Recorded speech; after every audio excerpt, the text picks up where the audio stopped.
சித்திரவதையான காலம், மரண இருள். சும்மா விட்டுருவானா பிசாசு?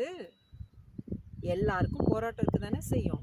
அப்ப அதுல எந்த சூழ்நிலை, யார் நம்மளோட டிராவல் பண்றவங்க, அவனுக்கு சாதகமாக பேச்சுவார்த்தைகள் நடவடிக்கை இருக்கோ அவங்க மூலமாக நம்மளை மேற்கொண்டு நம்மளை ரொம்பவுமே சித்திரவதை பண்ணிடுவான். அப்போ அதுல இருந்து மீண்டும் வெளியில வந்து நம்ம ஜெயம் எடுக்கணும் அப்படின்னா இயேசுவோட நீங்க ஐக்கியம் இருக்கணும். கர்த்தரோட உங்க பழக்கமும் உறவு இருக்கணும். பரிசுத்த ஆவியானவர் உங்களுக்கு நல்ல ஒரு உதவி செய்கிற துணையாளராக இருக்கணும். ஹல்லேலூயா. அந்த இருள்ல நான் பிரயாணிக்கும் போதுதான் கர்த்தர் அடியாளர் எடுத்து பயன்படுத்த ஆரம்பித்தார்.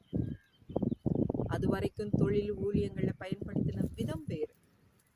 இப்ப நம்ம பூட்டின அறைக்குள்ள இருந்தாலும் நம்மளுடைய பெயரை ஆண்டவர் எங்கெங்கயோ மூலை முடுக்கு